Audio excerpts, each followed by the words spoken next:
आमे जानिचे जगत को पालन करुचंदी नारायण से पालन करबा पई जो शक्ति दरकार से शक्ति से पाउचंदी कोठु जगत को पालन करछंदी माने शक्ति मोदी जोगौथबे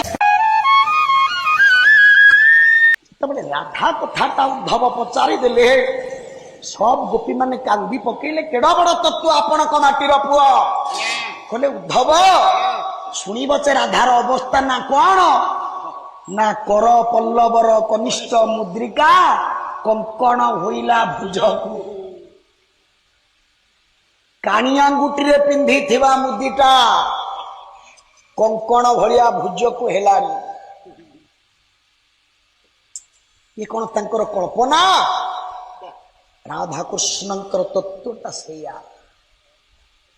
प्रभात क्षेत्र रे यशोदा कृष्ण को कोल रे धरी पकेइले खुशी रे फेरी गले 80 वर्षर वृद्धास्तन धार धार क्षीर स्रविला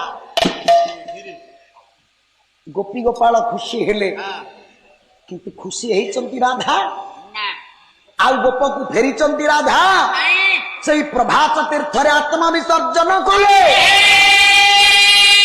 कहीं आज्ञा न सी राजेश्वर कृष्ण को देखा जाई नथिले सी युवक कृष्ण को देखा जाई नथिले युवक कृष्ण पाखरे तांकर किछि काम नाई राजेश्वर कृष्ण निकट रे तांकर किछि काम नाई जो कृष्ण पाखरे तांकर काम जो कृष्ण ताकू रास प्रदान करि पारुथिले सेही छोटिया पिला को कृष्ण से कृष्ण को जेतबे राधा पाइले आत्म विसर्जन कर कृष्ण से नुओ राधा तत्व को आउरी तो बोले किते कथा अछि आहा जगत रे आमे केही कोन प्रेम करबा सिखिचे जगत रे सिखिचे केवल राधा किते कथा अछि सार जीवा को मन होउची पुनी आड़े कथा रही होउची जाई होउनी र आउ कोठी देखिबा को मंच रे हे ज्ञानी मंडली तेनु 8 वर्ष रहिले भगवान कृष्ण गोपरे राधा को बल संग्रह कले सेतिकी बल रे काम हेलानी मु कहिछि आगे जेतरु जना पड़िला कृष्ण को बल जोगेइले किए ना राधा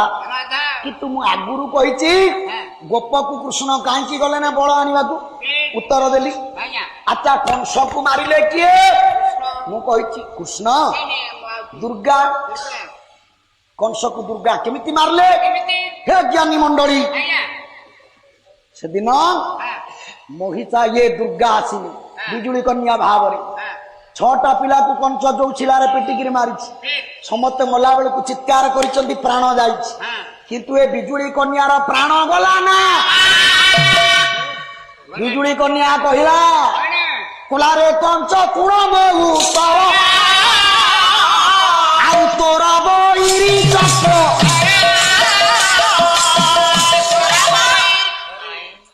हाथुरु बिजुली कन्या पळैला कही दे गला ए कंस तो शत्रु मु नुहा तो शत्रु कृष्ण तो शत्रु गोपरे बढ़ुची चक्रधर कंस कहला हां बुरेंदेला एते जत्न कली से पळैला एते कायदा कली से केतले फसी जा भीतर पळैलानी कंस सही दिन मरिगला अरे अरे अरे अरे हां नुहा सही दिन टू बेल को बड़ा दुर्बल हला पठेला पुतना मल्ला सियारे ओघा पठेला मल्ला सियारे बोका पठेला मल्ला सियारे अष्ट मल्ला सहमत को मारिला कुबड़ा हती मारिला जेते जहा को रखिला मारिला कंस आउता होश रे थिबो तो सब जाको काने रे बाजू थिबो आ होश रे थिबो तो मंचा ऊपर बसितिला जेमिति कृष्ण को देखि देला थरी थरी थरी थरी गड़ी पड़िला तळे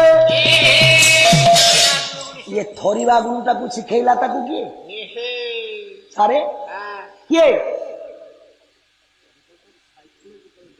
सही तो आगुरु दुर्गा मारी देई गले मनस्ता मनरे जते बेले मनिष गोटे दुर्बल हे जिवो शारीरिक बल किछि काम करबनी सार आपण तो ढेर ज्ञानी लोक पिला को पाठ पढ़ेवा लोक मु कोन कहि जते बेले मानसिक बलटा मनिषर दुर्बल हे जिवो सारे शारीरिक बल किछि काम करबो किंतु जते बेले शारीरिक बल जते दुर्बल हेले भी मानसिक बल जते बेले दृढ़ थिबो मनिष दुर्बल हबो सारे अन्य कहा कथा कहूनी मो कथा कहूची ଏ ଜାଗାରୁ ପାରଳା ଖେମୁଣ୍ଡି 400 କିଲୋମିଟର। ମୋ ଛୋଟା ଗୋଡରେ ମୁଁ ଢେଙ୍କାନାଳରେ ପାଲା ଗାଇକିରି ଯାଇ କ୍ଲାସ କରିଛି। ଆପଣଙ୍କର ଗୌଡ଼ ପାଟଣାରୁ ଗତ ବର୍ଷ ପାଲା ଗାଇ ରାତି ରାତି ଯାଇକିରି କ୍ଲାସ କରିଛି। ଆପଣଙ୍କର ନରସିଂହପୁରରୁ ପାଲା ଗାଇ ରାତି ରାତି ଯାଇକିରି କ୍ଲାସ କରିଛି। ଏଇଟା ଶାରୀରିକ ବଳ ମୋର। ଯୋଉଦିନ ମାନସିକ ସ୍ତରରେ ମୁଁ ଦୁର୍ବଳ ହେଇଯିବି ପାଲା ବନ୍ଦ ହବ ସେଦିନ। ସାରେ ତେଣୁ ମାନସିକ ସ୍ତରରେ ଦୁର୍ବଳ କରିବା ପାଇଁ ଭଗବାନ କୃଷ୍ଣ କେଡେ ଚତୁର। ସେ ପରା କପଟି ସେ ଘର ଆଗ ପଠେଇଦେଲେ ଦୁର୍ଗାଙ୍କୁ। କହିଥିଲେ ତୋ କାମ ଏତିକି, ତୁ ଆଗରୁ ଜଣେଇଦବୁ ସେ ତତେ ମାରିବ। ତାପରେ ଖେଳ କରିବି, ମୁଁ ଆସିଲା ବେଳକୁ ମାରିବାକୁ ପଡିବନି, ସେ ମନକୁ ମରିଯିବ। ଆଜ୍ଞା ଏବେ କୁହନ୍ତୁ ମାରିଲା କିଏ? ସାରେ ଇଏ ମୁଣ୍ଡ ଖର୍ଚ୍ଚ ପାଲା ଘୋଷିକିରି ପାଲା ଗାଇଲେ ହବନି ନା। ସନ୍ଦେହ ଅଛି ଯଦି କୁହନ୍ତୁ, ଏଥିରେ ଯଦି ସନ୍ଦେହ ଅଛି କୁହନ୍ତୁ। ମାନସିକ ସ୍ତରରେ ସମ୍ପୂର୍ଣ୍ଣ ଭାବରେ ଯେତେବେଳେ କଂସକୁ ଦୁର୍ବଳ କରିଦେଲା ଆଗ ଦୁର୍ଗା, ତାପରେ ଆହୁରି ଦୁର୍ବଳ ହବାକୁ କଂସ ପଠେଇଲା ମାରିବାକୁ। ସେ ପୁତନା ମଲା, ଅଘା ମଲା, ବୋକା ମଲା, ଶକଟା ମଲା। ନିଜେ ଡାକିଲା, କହିଲା ଯା ଡାକି ଆଣ ତାକୁ, ମୁଁ ମାରିଦେବି। କହିଲା ମୁଁ ମାରିବା ଦରକାର ନାହିଁ, ବଡ ହାତୀକି ରଖିଲା ମାରିଦବ।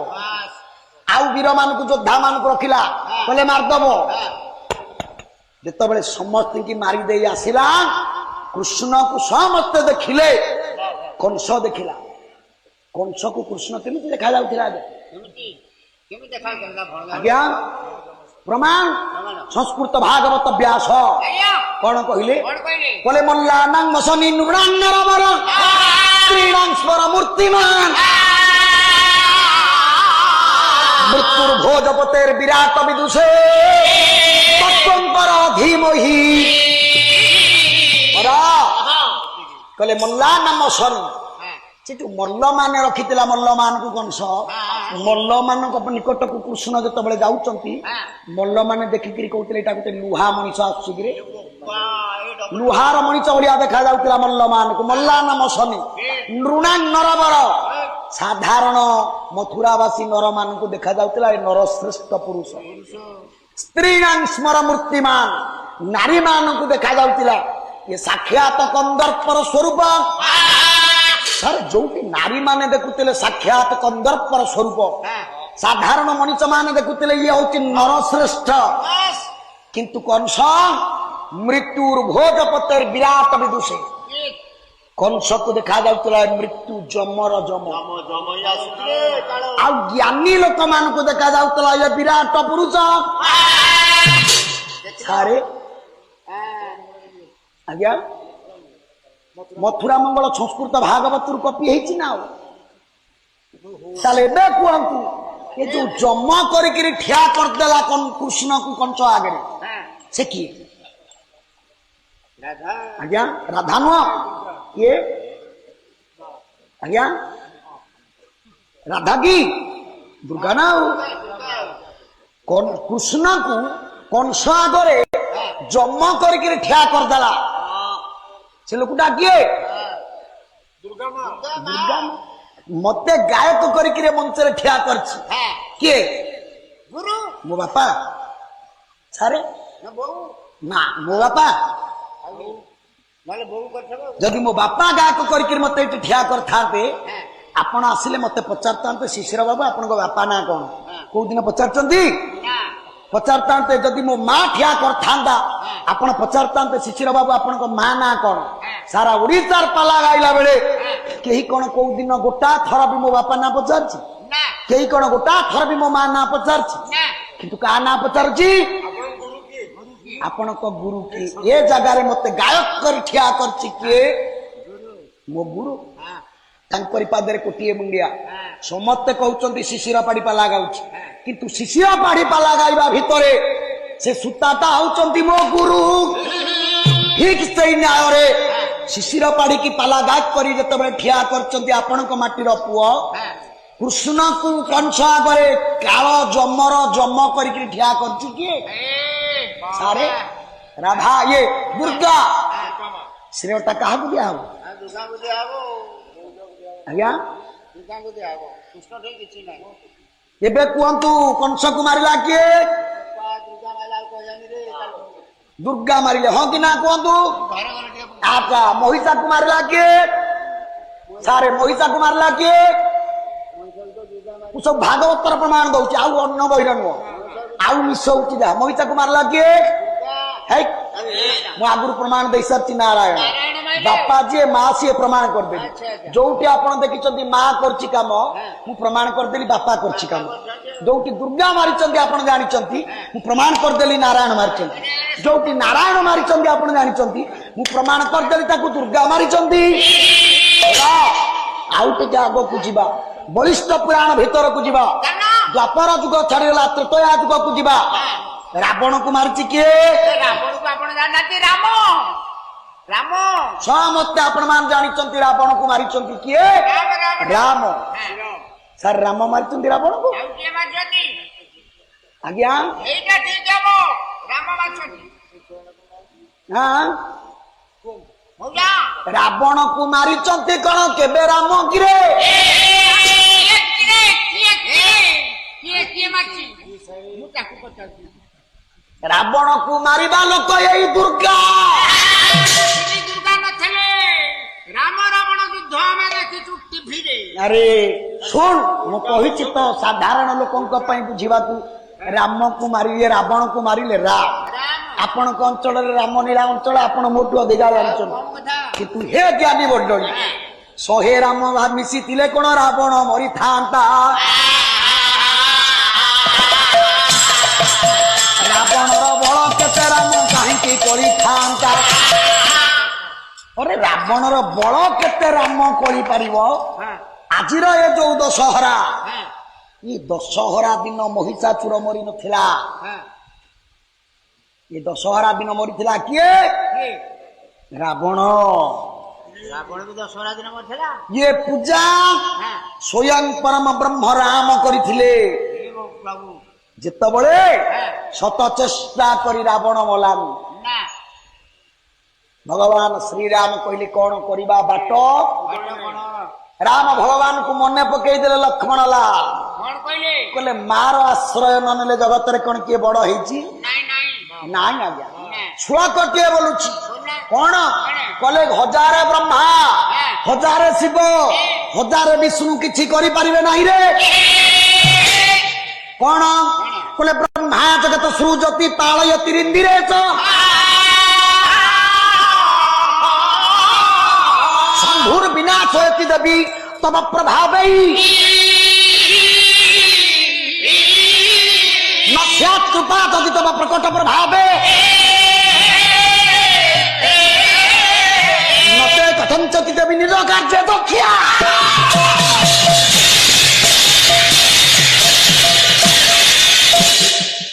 ମନଗଢା ଶ୍ଲୋକ ନୁହଁ। କହିଲେ ବ୍ରହ୍ମା ଜଗତ ସୃଜତି ବ୍ରହ୍ମା ଜଗତକୁ ସୃଷ୍ଟି କରୁଛନ୍ତି ନାଇଁ ଆଜ୍ଞା? ଜଗତକୁ ସୃଷ୍ଟି କରିବାର ଗୋଟେ ଶକ୍ତି ଦରକାର। ଶକ୍ତି ନହେଲେ ସୃଷ୍ଟି କରିହବ? ସେ ଶକ୍ତିଟା ତାକୁ ଦଉଛି କିଏ? କିଏ ଦେଲା? ପାଳୟତି ଇନ୍ଦିରେଶ ଇନ୍ଦିରା ଈଶ ଇନ୍ଦିରେଶ ଇନ୍ଦିରା କହିଲେ ଲକ୍ଷ୍ମୀ ତାଙ୍କର ଈଶ ସ୍ୱାମୀ ନାରାୟଣ। ଆମେ ଜାଣିଛେ ଜଗତକୁ ପାଳନ କରୁଛନ୍ତି ନାରାୟଣ। ସେ ପାଳନ କରିବା ପାଇଁ ଯୋଉ ଶକ୍ତି ଦରକାର ସେ ଶକ୍ତି ସେ ପାଉଛନ୍ତି କୋଉଠୁ? ଜଗତକୁ ପାଳନ କରୁଛନ୍ତି ମାନେ ଶକ୍ତି ମୋଦି ଯୋଗଉଥିବ। ଆଉ କିଏ ଦେଲେ? ଶମ୍ଭୁର ବିନାଶ ହୋଇତି ଦେବୀ ପରିଷ୍କାର ଖୋଲିଦେଲେ। ଭଗବାନ ଶଙ୍କର ବିନାଶ କରୁଛନ୍ତି ପ୍ରଳୟ କରୁଛନ୍ତି। ସେ ପ୍ରଳୟ କରିବା ପାଇଁ ଶକ୍ତି ତାଙ୍କୁ ଦଉଛି କିଏ? ଆଉ କିଏ ଦେଲା? ଗଞ୍ଜେଇ କହିଲେ ଦେବୀ ତବ ପ୍ରଭାବ କହିଲେ ହେ ମା ତୋରି ଶକ୍ତି ବଳରେ ବ୍ରହ୍ମା ଜଗତକୁ ସୃଷ୍ଟି କରୁଛନ୍ତି ବିଷ୍ଣୁ ଜଗତକୁ ପାଳନ କରୁଛନ୍ତି ଆଉ ଶିବ ଜଗତକୁ ସଂହାର କରୁଛନ୍ତି। ହେ ମା ତୋର ଯଦି କୃପା ନ ହବ ନସ୍ୟାତ୍ କୃପା ଯଦି ତବ ପ୍ରକଟ ପ୍ରଭାବ ତୁ ଯଦି ପ୍ରକଟ ହେଇକରି ତୋ କୃପା ନ ଦବୁ ସେମାନେ କସ୍ମିନ୍ କାଳେ ନିଜ କାର୍ଯ୍ୟରେ ଦକ୍ଷ ହେଇପାରିବେ ନାହିଁ। ବାପା ମା ଆପଣ ବିଜ୍ଞାନ ଲୋକ ବେଶୀ ବୁଝିବେ ସାର୍। ଶରୀରର ଶକ୍ତି ଏକା ଜିନିଷ ନା ଅଲଗା ଜିନିଷ? ତା ଦେହରେ ମିଶିକି ଅଛି ଏକା ହବ ଆଜ୍ଞା ଇଏ କହୁଛି ଏଠି କଣ ଶରୀର ସାରେ ଶରୀର ଶରୀରର ଶକ୍ତି ଏକ ନା ଅଲଗା ଅଲଗା କାମ କରୁଛି କିଏ ଶକ୍ତି କାମ କରୁଛି ହାତ ଆଜ୍ଞା କାମ କରୁଛି କିଏ ଶରୀର କେମିତି କରୁଛି କରଉଛି କିଏ କାମ କରୁଛି ଶରୀର କାମ କରଉଛି ଶକ୍ତି ବ୍ରହ୍ମା ହଉଛି ଶରୀର ସେ ସୃଷ୍ଟି କରିବାର ଶକ୍ତି ହଉଛନ୍ତି ମା ଦୁର୍ଗା ବିଷ୍ଣୁ ପାଳନ କରିବା ପାଇଁ ସେ ଶରୀର ଶକ୍ତି ହଉଛନ୍ତି ମା ଦୁର୍ଗା ଶିବ ସଂହାର କରିବା ପାଇଁ ଶରୀର ଶକ୍ତି ଯୋଗେଇବା ଲୋକ ଦୁର୍ଗା ଭୁଲ ହେଲା ଆଉ ଟିକେ ଭିତରକୁ ଯିବା କଣ କହିଲେ ଏକୋପି ଶକ୍ତି ପରମେଶ୍ୱର ଭିନ୍ନ ଚତୁର୍ଧା ବିନିଯୋଗ କାଳେ ভোগে ভবানী পুরুষে বিষ্ণু কোপে কালী সমরে দুর্গা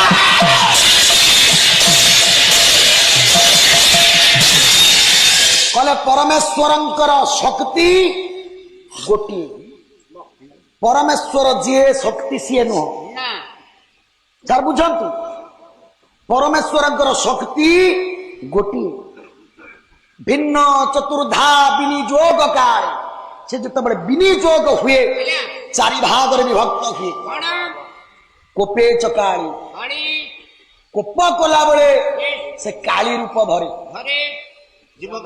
समरे च दुर्गा से युद्ध कला बेले दुर्गा रूप धरे